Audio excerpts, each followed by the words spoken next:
Dan sakitnya sakaratul maut itu bukan pertanda bahwa dia orang baik atau orang buruk.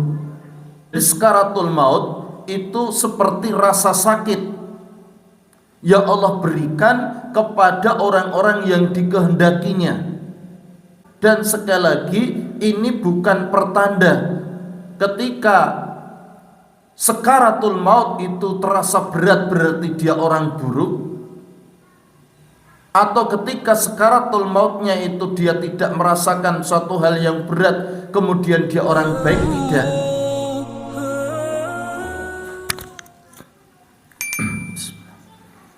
Assalamualaikum warahmatullahi wabarakatuh. Innal hamdalillah wassalatu wassalamu ala Rasulillah wa ala alihi wa ashabihi wa man tabi'ahu bi ihsanin ila yaumil qiyamah.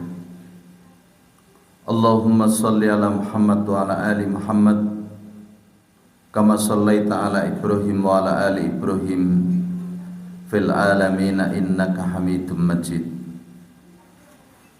Alhamdulillah. Ikhwati fillah,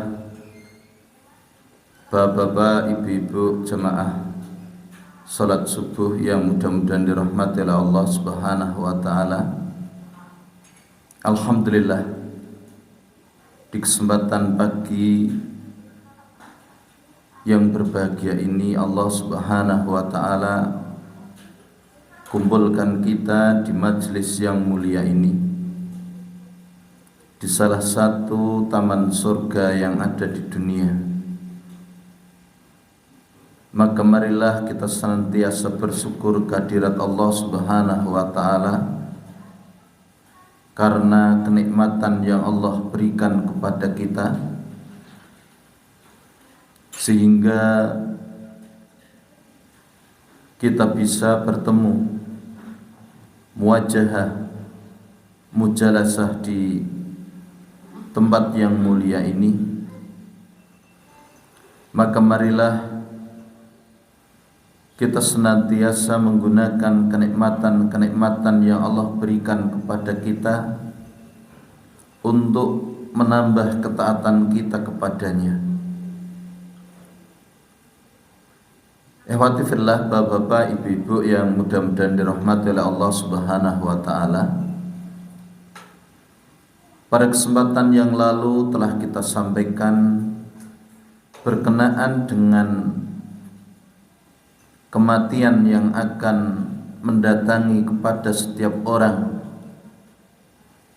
di mana kita tidak bisa menolaknya. Bahkan Nabi pun mereka tidak bisa menolak ketika kematian datang kepada mereka. Bagaimana ketika ajal ataupun kematian datang kepada Nabi Adam alaihissalam, ketika malaikat maut mendatanginya dan dia menyangka bahwa umur beliau masih tersisa 40 tahun, sebagaimana di dalam hadis yang sudah kita sampaikan. Demikian pula ketika Nabi Musa alaihissalam didatangi oleh malaikat maut, dia tidak mengetahui bahwa malaikat tersebut hendak mencabut nyawanya, sehingga bagaimana Nabi Musa menampar malaikat tersebut sampai matanya keluar. Begitu juga kepada Nabi Daud alaihissalam, ketika dia mendapatkan tambahan umur 40 tahun dari Nabi Adam sebagai hadiah dari Nabi Adam. Artinya dari dalil-dalil yang sudah kita sebutkan menunjukkan bagaimana manusia tidak mengetahui kapan kematian akan tiba, dan ketika kematian itu telah tiba maka mereka tidak bisa menolaknya.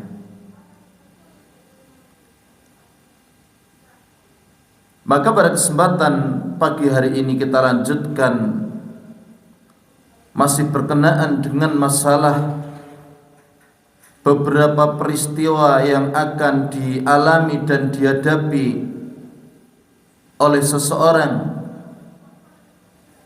ketika dia hendak meninggal dunia, yang kemarin telah kita sebutkan secara global. Yang pertama yaitu tentang sakaratul maut,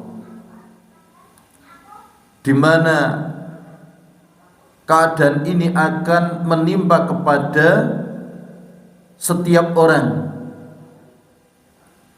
Sebuah kepayahan, sebuah rasa berat yang dia hadapi, yang ini akan dirasakan baik dia orang mukmin maupun dia orang kafir. Dan kata-kata sakaratul maut atau sakratul maut ini berasal dari kata asukru yang artinya tertutup, sehingga khomer itu disebut dengan al-muskiru dia, karena khomer itu akan menutup akal ataupun otak manusia ketika mereka meminumnya. Sehingga dalam satu hadis yang diriwayatkan oleh Abdullah bin Umar radhiyallahu an,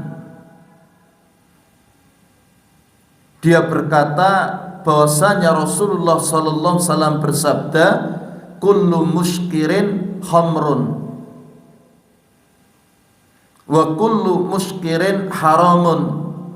Setiap makanan atau minuman yang memabukkan itu adalah khamr, dan setiap khamr itu adalah haram.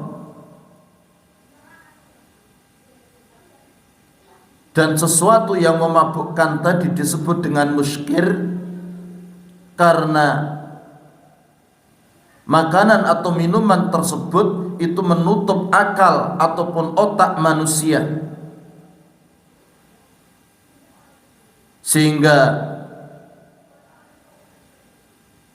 Ar-Raghib, jadi Ar-Raghib Al-Asfahani ya, di dalam Mufradat fi Gharibil Quran dia katakan asyukru halatun ta'ridu bainal mar'i wa aqlihi wa aksaru ma yusta'malu dhalika fi syarabi awil muskiri wa qad ya'tari minal ghadabi wal ishqi. Jadi kata Ar-Raghib Al-Asfahani, as-sukru adalah keadaan yang dialami oleh seseorang antara dirinya dan akalnya.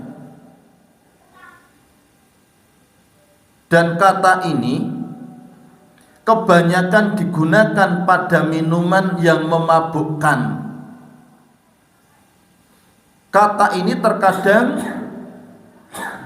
digunakan ketika seseorang dalam kondisi marah atau juga dalam kondisi rindu yang sangat dalam.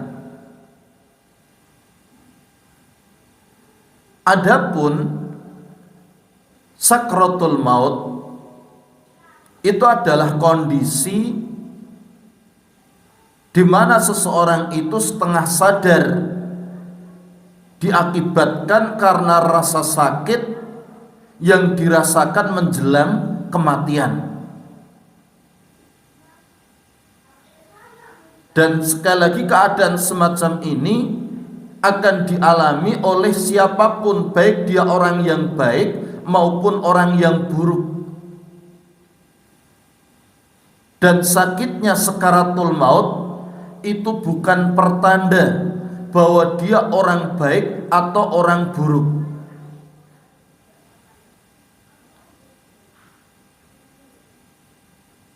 Jadi sakaratul maut itu seperti rasa sakit yang Allah berikan kepada orang-orang yang dikehendakinya. Yang kita tahu yang namanya sakit itu ada yang keras, ada yang tidak gitu ya. Dan sekali lagi ini bukan pertanda ketika sakaratul maut itu terasa berat berarti dia orang buruk, atau ketika sakaratul mautnya itu dia tidak merasakan suatu hal yang berat kemudian dia orang baik, tidak. Karena Rasulullah sallallahu alaihi wasallam orang yang paling mulia, orang yang paling baik, bagaimana beliau merasakan sakitnya sakaratul maut. Bahkan di dalam satu hadis yang diriwayatkan Abdullah bin Mas'ud, dia berkata, dakhaltu ala Rasulillah sallallahu alaihi wasallam wa huwa yu'aku. Jadi aku masuk menemui Rasulullah sallallahu alaihi wasallam wa huwa yu'aku, dan beliau dalam keadaan demam yang sangat tinggi. Fakultu, maka aku pun berkata, ya Rasulullah, innaka latu aku wa'kan syadidan. Wahai Rasulullah, engkau mengalami demam yang sangat tinggi, engkau mengalami demam yang sangat panas gitu ya, yang sangat berat. Maka beliau pun menjawab, qala ajal, benar, inni aku kama yu'aku rajulani minkum, kata beliau, benar, sesungguhnya aku mengalami demam sebagaimana demam yang dialami oleh dua orang dari kalian. Jadi bagaimana panasnya tubuh Rasulullah ketika menjelang kematiannya, itu 2 kali lipat manusia biasa. Panas yang sangat tinggi sampai rasa panas tersebut itu dirasakan di luar selimut yang beliau kenakan, saking panasnya. Dan Rasulullah katakan, inni aku kamayu aku rajulani minkum, sesungguhnya aku mengalami demam sebagaimana demam yang dialami oleh 2 orang dari kalian. Ini hadis diriwayatkan oleh Imam Bukhari. Ini manusia terbaik, Rasulullah sallallahu alaihi wasallam. Demikian pula diriwayatkan dari Aisyah radhiyallahu anha, di mana Aisyah beliau berkata, inna Rasulullah sallallahu alaihi wasallam kana baina yadayhi raqwatun.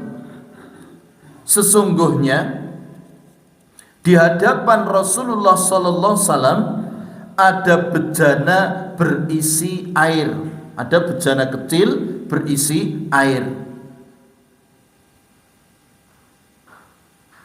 Faja'ala yudkhilu yadayhi fil ma', maka beliau memasukkan kedua tangannya ke dalam air.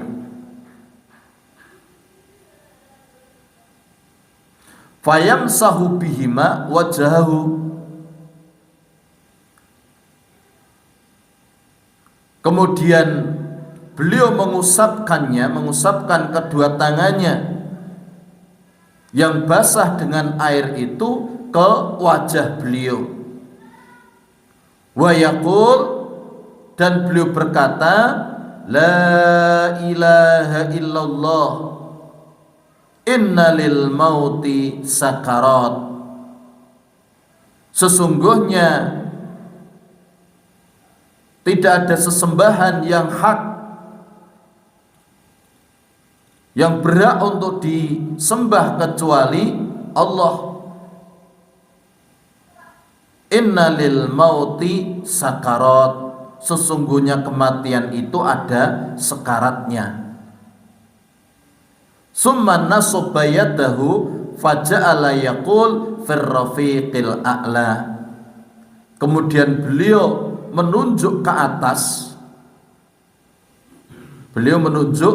atas, dengan tangannya, ya, seraya berkata fir rafiqil a'la, bersama dengan ar-rafiqul a'la. Ar-rafiqul a'la itu maksudnya para nabi yang mereka berada di surga yang paling tinggi.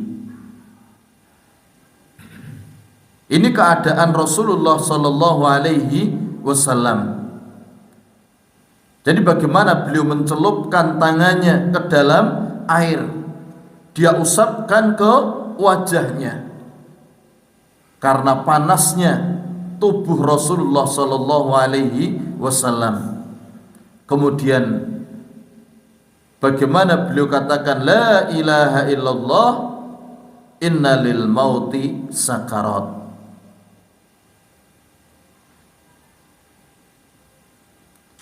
Sehingga bagaimana keadaan sakitnya Rasulullah kala itu, sampai Aisyah beliau menjelaskan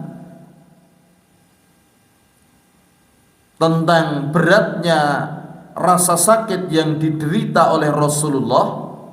Beliau katakan, aku tidak pernah menyaksikan sakit yang lebih parah daripada yang dialami Rasulullah.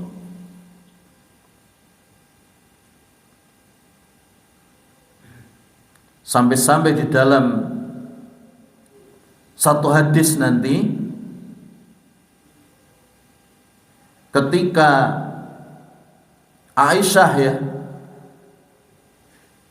menjenguk Rasulullah sallallahu alaihi wasallam, menjenguk bapaknya, ya, dan ini diceritakan oleh Anas,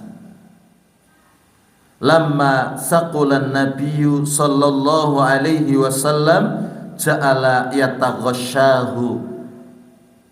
Jadi ketika sakit Nabi semakin berat, menyebabkan beliau tidak sadarkan diri sampai beliau pingsan. Faqalat Fatimah alaihassalam, lalu Fatimah dia berkata, wa karba abah, sungguh sebuah penderitaan yang engkau rasakan wahai ayahanda. Ini kata Fatimah.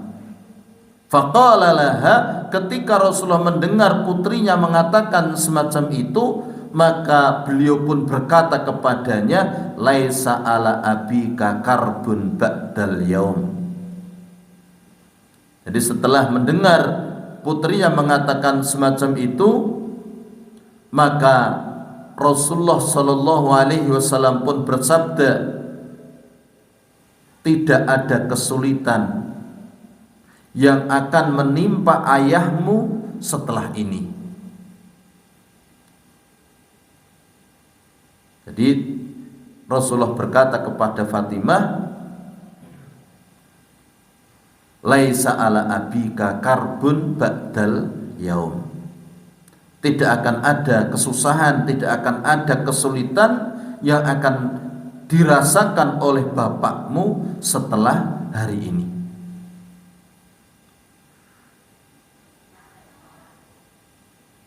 Sehingga falamma mata, ketika beliau Rasulullah meninggal, qalat, Fatimah pun berkata, ya abatah ajaba rabban da'ah, ya abatah man jannatul firdausi ma'wah, ya abatah ila jibrila nan'ah.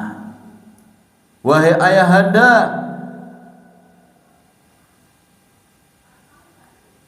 orang telah memenuhi panggilan Rabb yang telah memanggilnya. Maksudnya Rasulullah, wahai ayahanda, sesungguhnya surga Firdaus tempat kembalimu. Wahai ayahanda, kepada Jibril kami kabarkan tentang wafatmu.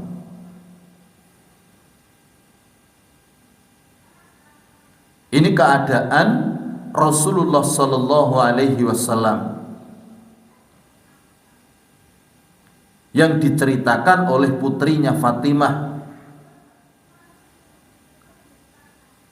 Begitu pula di dalam satu riwayat nanti disebutkan ketika Aisyah menemui bapaknya,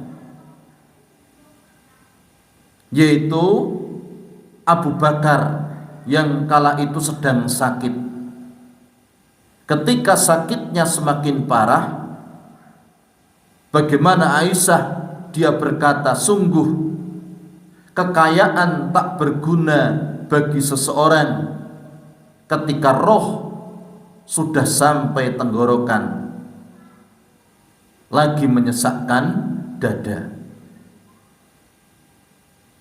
Ini perkataan Aisyah, istri Rasulullah sallallahu alaihi wasallam, ketika melihat bapaknya Abu Bakar As-Siddiq, ya, orang yang paling baik setelah Rasulullah sallallahu alaihi wasallam.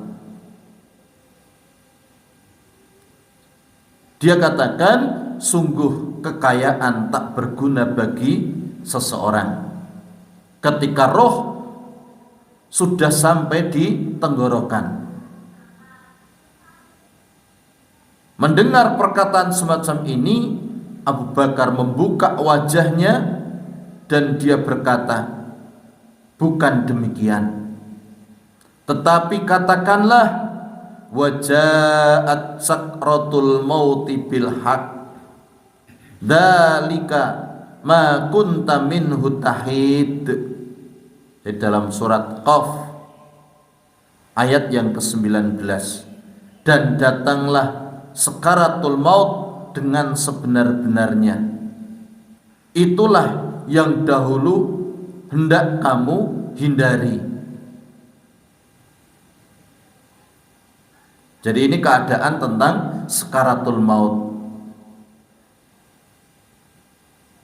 Jadi orang-orang soleh, orang-orang baik pun mereka merasakannya. Bahkan orang terbaik yaitu Rasulullah Sallallahu Alaihi Wasallam.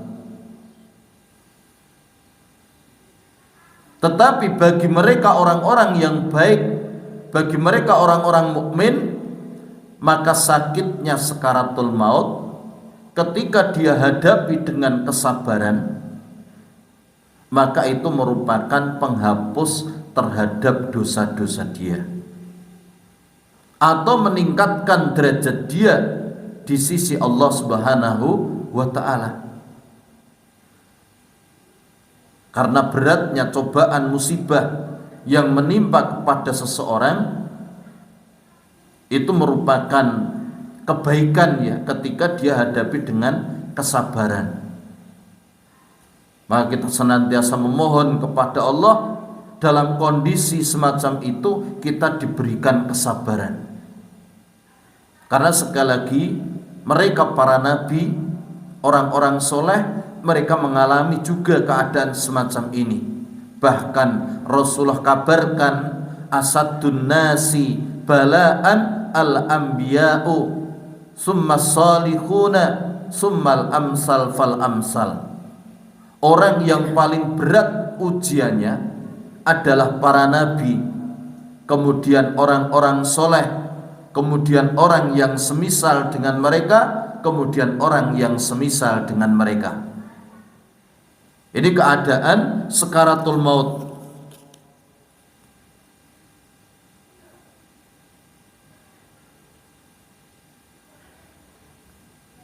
Kemudian kalau sakaratul maut ini merupakan satu perkara yang mungkin bisa dilihat keadaannya, beratnya oleh orang-orang yang hidup ya, orang-orang yang ada di sekitarnya, maka nanti berbeda dengan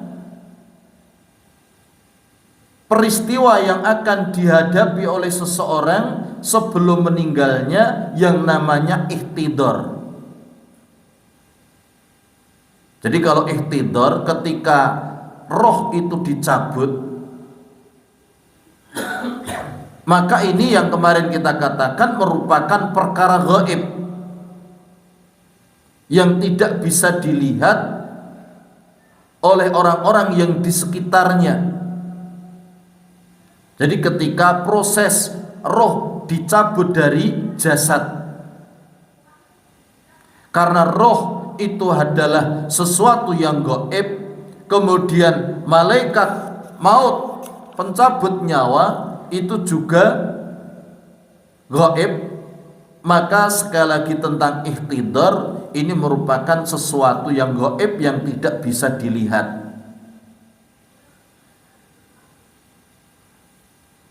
Yang keadaan ini nanti sebagaimana digambarkan di dalam hadis panjang Barok bin Azib, bagaimana keadaan mereka orang-orang mukmin dan bagaimana keadaan mereka orang-orang kafir ketika roh dicabut. Di dalam hadis itu digambarkan bagaimana orang mukmin itu ketika roh dicabut itu dengan mudah seperti air yang keluar dari kendi. Sementara orang-orang kafir ketika roh itu dicabut dalam keadaan susah sulit seperti safut, jadi seperti besi berduri yang dicabut dari kain wol yang basah. Nah ini yang nanti merupakan perkara yang gaib yang tidak diketahui oleh orang-orang yang di sekitarnya. Dan di saat-saat genting semacam itu, maka bagaimana syaitan dia akan datang menggoda kepada manusia. Di saat yang berat semacam itu, manusia menghadapi sebuah cobaan yang sangat berat, yaitu dengan datangnya syaitan untuk menggoda kepada manusia, dan setan berusaha dengan semaksimal mungkin untuk menjerumuskan manusia. Dia datang untuk mencelakakan anak keturunan Adam khususnya orang-orang beriman. Sehingga bagaimana iblis ya, dia pernah bersumpah di hadapan Allah Subhanahu wa taala ketika dia diusir oleh Allah Subhanahu wa taala sebagai pembangkang. Dia bersumpah di hadapannya dengan semangat hasadnya kepada Adam dan keturunannya, dan itu disebutkan di dalam surat Al-A'raf ayat 16 sampai 17. Qala fabima aqwaitani la'aqudanna lahum syiratakal mustaqim summa la'atiyannahum min baini aydihim wa min khalfihim wa an aymanihim wa an syama'ilihim wa la tajidu aksarahum syakirin. Iblis menjawab, karena engkau telah menghukum saya tersesat, saya benar-benar akan menghalang-halangi mereka dari jalan engkau yang lurus. Dari jalan engkau yang lurus. Kemudian saya akan mendatangi mereka dari muka, dari belakang, dari kanan, dari kiri mereka, dan engkau tidak akan mendapati kebanyakan mereka bersyukur. Ini sumpah iblis. Sehingga di dalam satu hadis dari Abu Sa'id Al-Khudri radhiyallahu an, Nabi sallallahu alaihi wasallam juga bersabda, inna syaitana qala, sesungguhnya syaitan dia berkata, wa izzatika ya Rabbi, demi keagunganmu wahai Rabb, la abrahu uwi ibadaka madamat arwahuhum fi ajsadihim, aku tidak akan pernah berhenti, kata syaitan, aku tidak akan pernah berhenti untuk menyesatkan hamba-hambamu selama roh berada atau masih berada di kandung jasad. Jadi madamat arwahuhum fi ajsadihim, jadi selama roh masih di kandung jasad. Qala rabbu, maka Allah pun berfirman, wa izzati wa jalali la azalu akfiru lahum mastaghfaruni, demi keagungan dan kemuliaanku, aku akan senantiasa memberikan ampunan untuk mereka selama mereka mau memohon ampun kepadaku. Ini hadis riwayat Ahmad dan dihasankan oleh Su'aib Al-Arnaud. Jadi bagaimana keadaan setan ya? Dia akan menggoda anak Adam ya, keturunan Adam dengan segala upaya ya, dalam setiap kondisi. Sehingga diriwayatkan dari Jabir,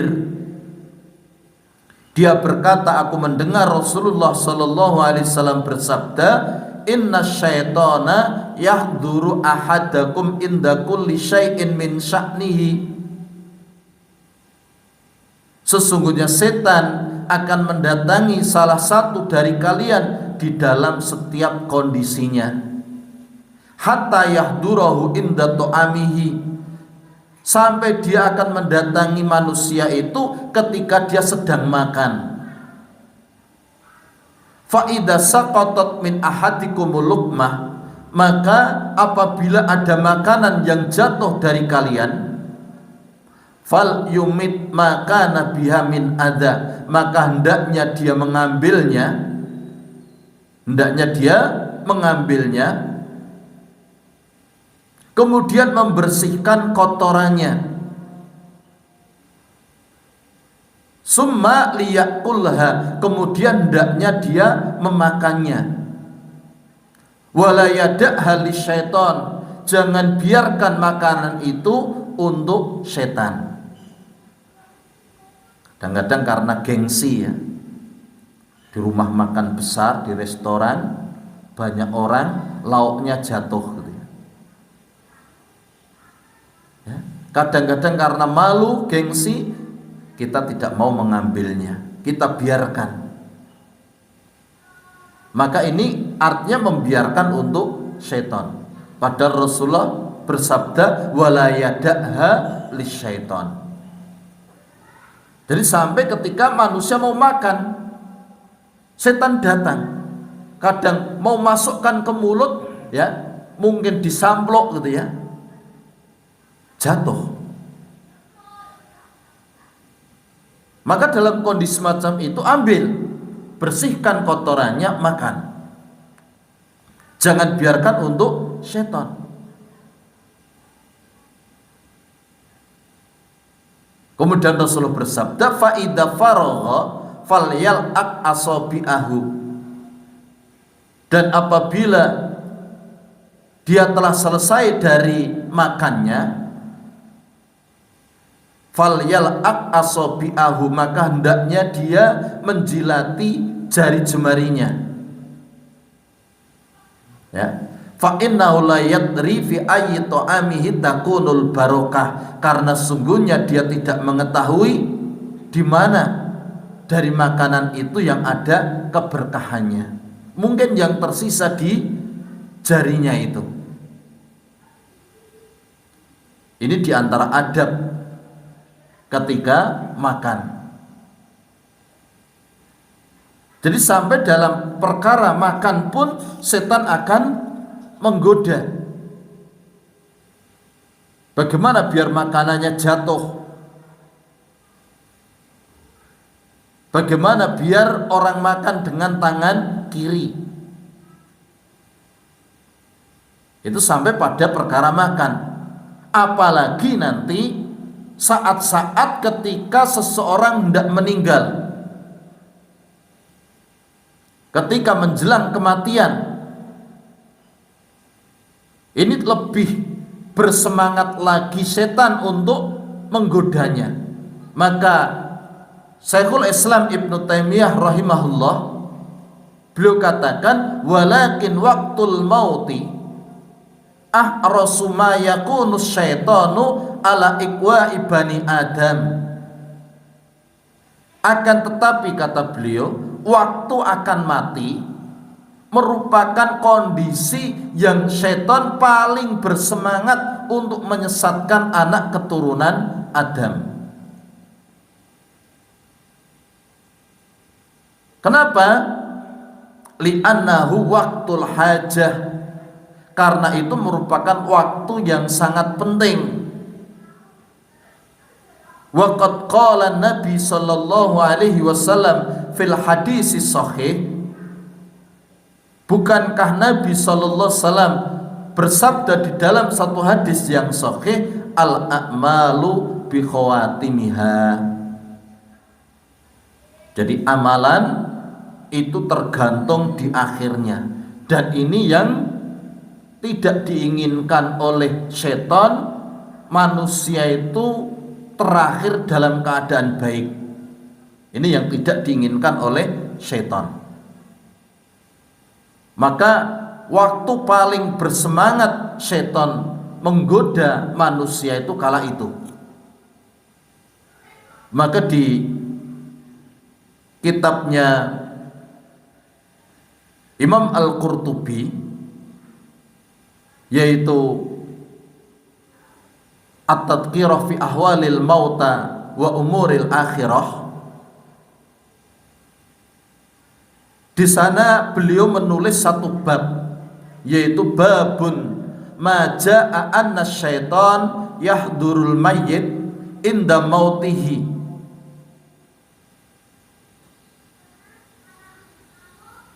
Wa julasa'uhu fid dunya wa ma yakhafu min su'il khatimah.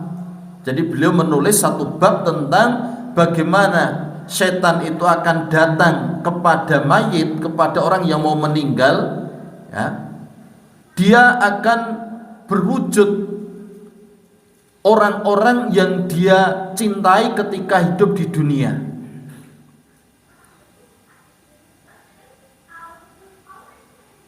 Bahkan di sini disebutkan ruya anin Nabi sallallahu alaihi wasallam annahu qala innal abda idza kana indal mauti qa'ada indahu syaitanani al-wahid an yaminihi wal akhar an shimalihi. Jadi diriwayatkan dari Nabi sallallahu alaihi wasallam bahwasanya beliau bersabda, sesungguhnya seorang hamba apabila dia hendak mati, hendak meninggal, maka duduklah di sisinya dua setan.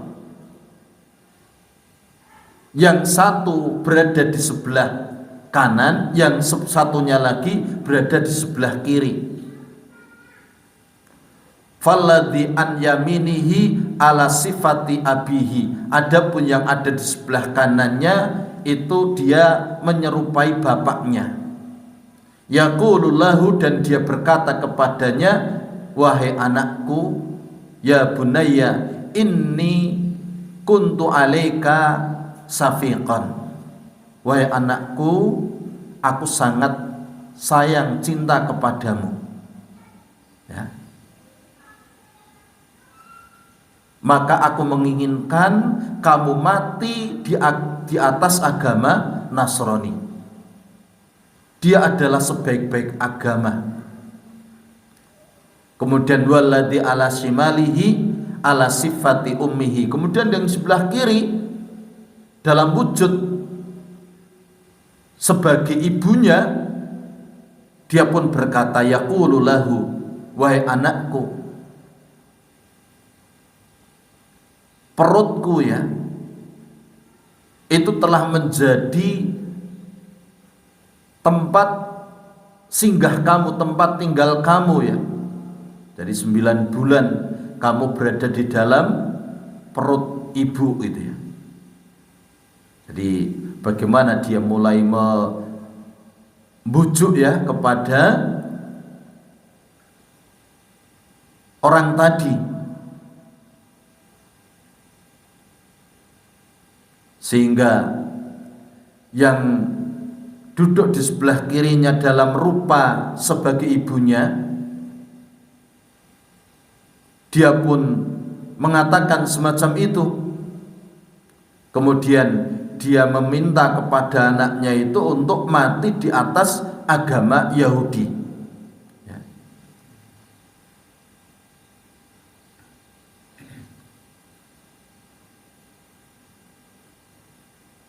Jadi matilah kamu di atas agama Yahudi. Wa huwa khairul adyan, dia merupakan sebaik-baik agama.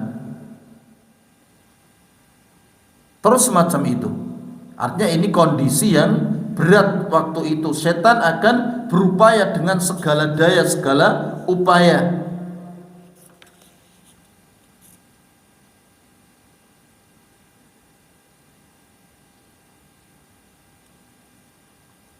Maka kita senantiasa memohon berlindung kepada Allah Subhanahu wa taala dari kondisi yang sangat berat semacam ini. Karena itu waktu-waktu yang sangat menentukan. Itu merupakan kesempatan terakhir bagi setan untuk mengerahkan segala tenaganya, segala daya upayanya untuk menggelincirkan manusia dari jalan yang lurus. Dia menggoda manusia agar kufur terhadap Allah, agar dia ragu terhadap agamanya, agar dia berburuk sangka kepada Allah, dibuat bimbang dengan agamanya. Dan ini merupakan salah satu dari fitnah kehidupan dan kematian. Maka kenapa Rasulullah memerintahkan kepada kita untuk berdoa menjelang akhir dari sholat kita sebelum salam setelah tahiyat. Di antara doa yang diajarkan oleh Rasulullah untuk kita baca, Allahumma inni a'udzubika min adzabi jahannam.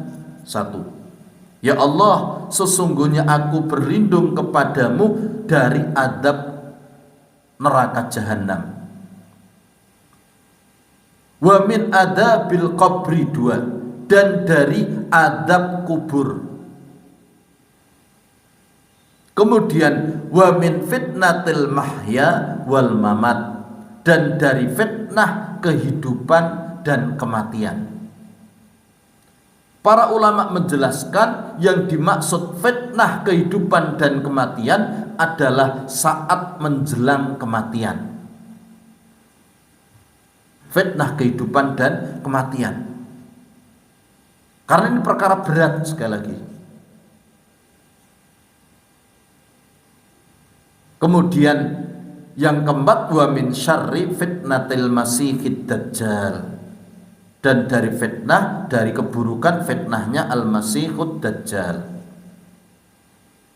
Jadi fitnah kehidupan dan kematian itu adalah saat-saat menjelang kematian. Itu kita baca agar kita diberi ketegaran, ya, keteguhan ketika hendak meninggal dunia, ketika setan mengerahkan segala daya upayanya, ya, segala kemampuannya, itu segala kekuatan yang dimiliki akan dikerahkan saat itu. Karena kalau itu gagal, udah seolah-olah usaha setan selama ini telah sia-sia,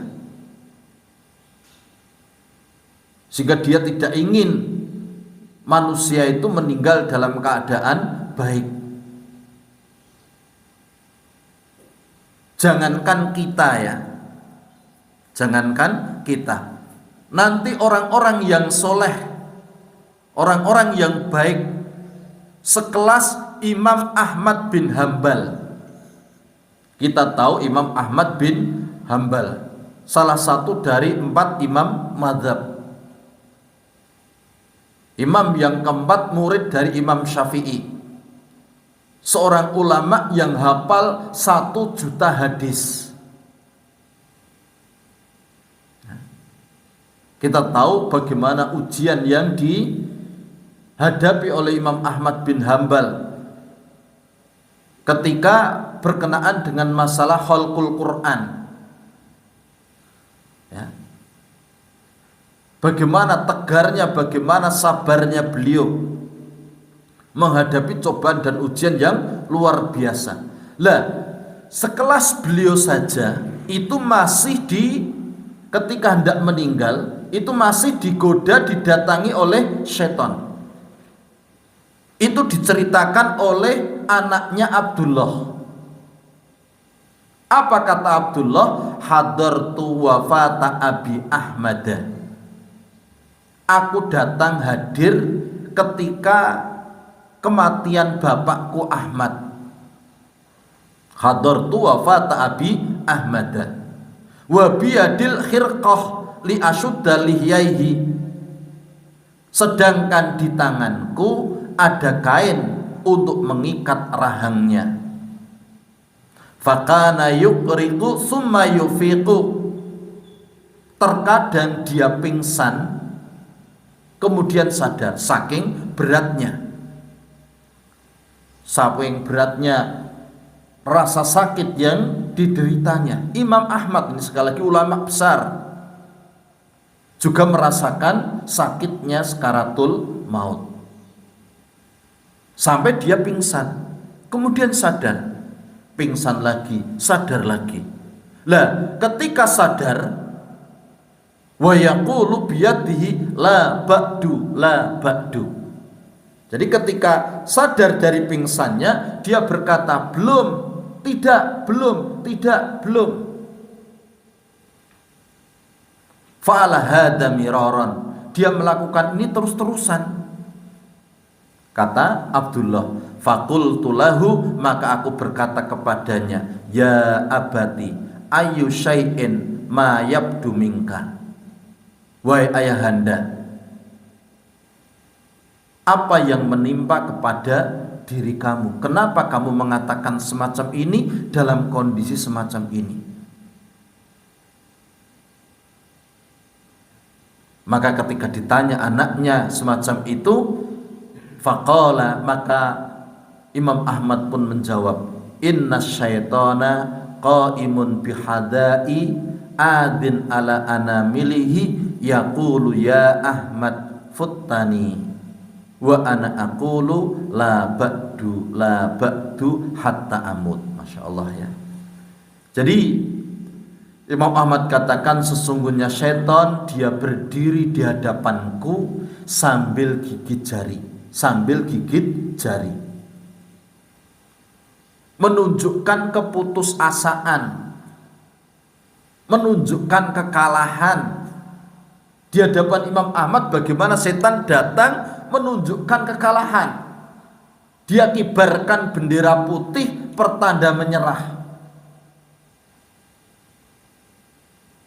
Dengan dia katakan, setan tadi berkata kepadanya, futtani,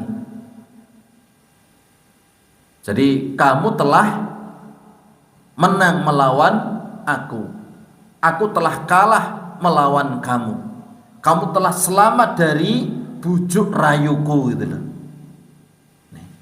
Nih tipu daya setan. Sampai Imam Ahmad pun juga ingin dijerumuskan, dan ini halus sekali. Ketika sesuatu yang keras mungkin orang dia akan sadar, dia akan pakai cara yang halus seperti ini.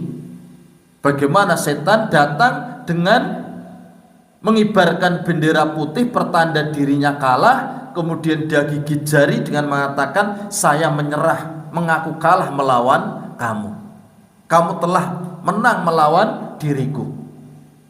Tapi apa kata Imam Ahmad? La ba'du hatta amut. Tidak, aku belum menang melawan kamu sampai aku mati. Waspadanya Imam Ahmad bin Hambal. Jadi setan ingin menjerumuskan agar Imam Ahmad itu sombong, takabur, ujub, bangga gitu ya. Iya saya gitu.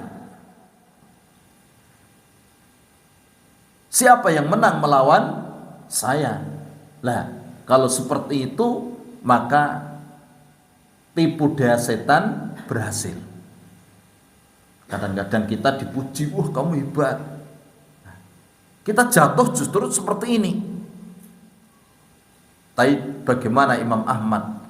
Beliau waspada dengan bujuk rayu setan. Dia katakan, la ba'du hatta amut. Tidak, aku belum menang melawan diri kamu sampai aku mati. Sehingga ini mengingatkan kepada kita semuanya bagaimana kita senantiasa waspada terhadap bujuk rayu setan. Bagaimana setan akan mendatanginya. Bahkan tadi dalam wujud orang-orang yang kita cintai. Dia datang, berada di samping orang tersebut, berada di sebelah kanan kirinya, yang seorangnya dalam wujud sebagai bapaknya. Dia berkata, matilah kamu di atas agama Nasrani. Kemudian satunya lagi mengatakan, matilah kamu di atas agama Yahudi.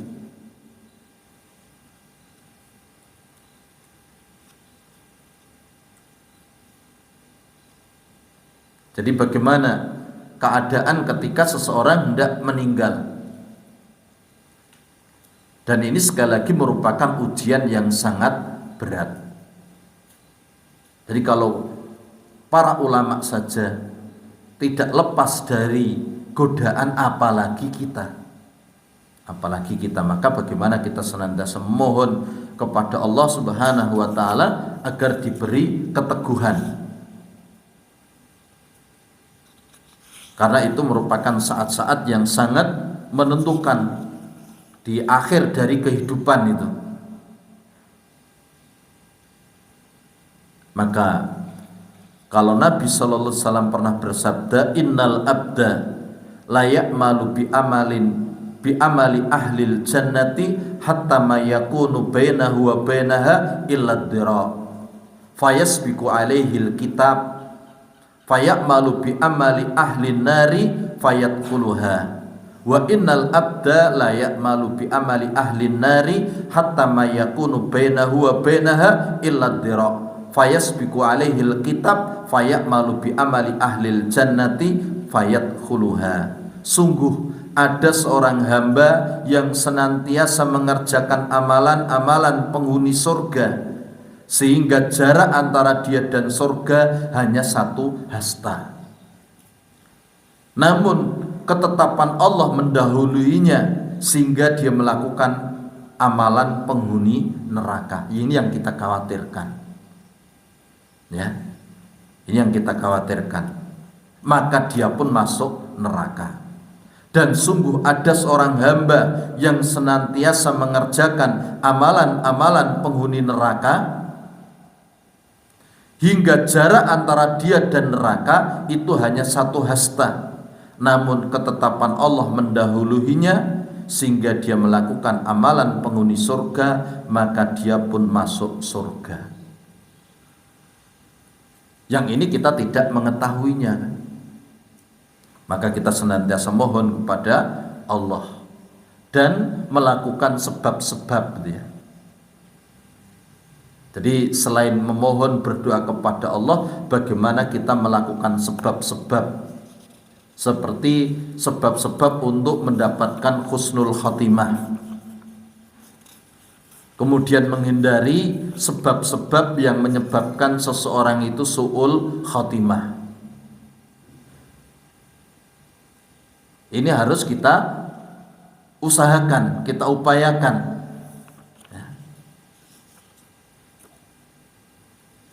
Karena tentunya husnul khatimah maupun su'ul khatimah itu ada muqaddimahnya. Artinya ada pendahulunya.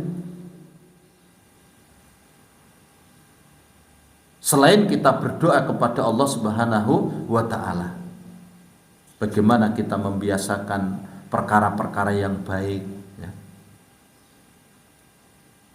Kemudian menghindari perkara-perkara yang buruk gitu.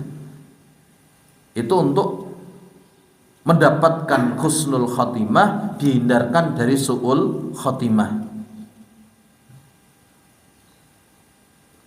Jadi ini tentang masalah peristiwa-peristiwa yang akan dihadapi oleh seseorang yang hendak meninggal. Kemudian bagaimana nanti tentang kondisi mereka orang-orang mukmin dan bagaimana kondisi mereka orang-orang kafir gitu ya. Maka di dalam satu ayat, yaitu di surat Al-Mu'minun ayat 99 sampai 100, di sana dikatakan hatta idza jaa ahadahumul maut qala rabbirji'un la'alli a'malu shalihan fima taraktu. Demikianlah keadaan mereka orang-orang kafir hingga apabila datang kematian kepada mereka, maka dia berkata, ya Tuhanku, kembalikanlah aku ke dunia agar aku dapat berbuat kebaikan yang telah aku tinggalkan. Jadi ini merupakan keinginan orang-orang yang mereka sudah meninggal ya. Dia ingin dihidupkan kembali untuk melakukan apa yang dulu dia tinggalkan. Walaupun ini satu keinginan yang tidak akan pernah terwujudkan.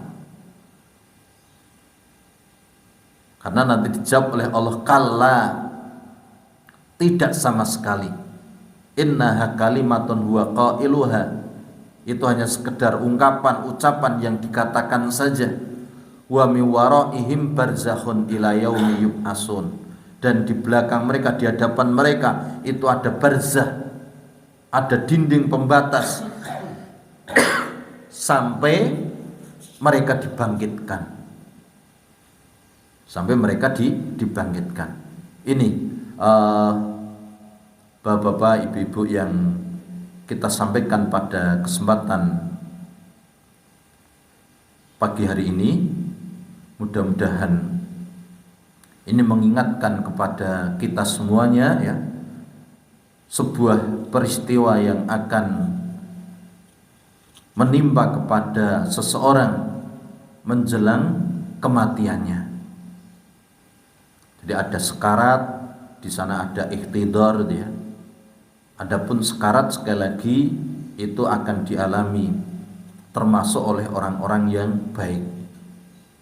Dan kita memohon berdoa, mudah-mudahan Allah Subhanahu wa taala memberikan kepada kita kesabaran waktu itu.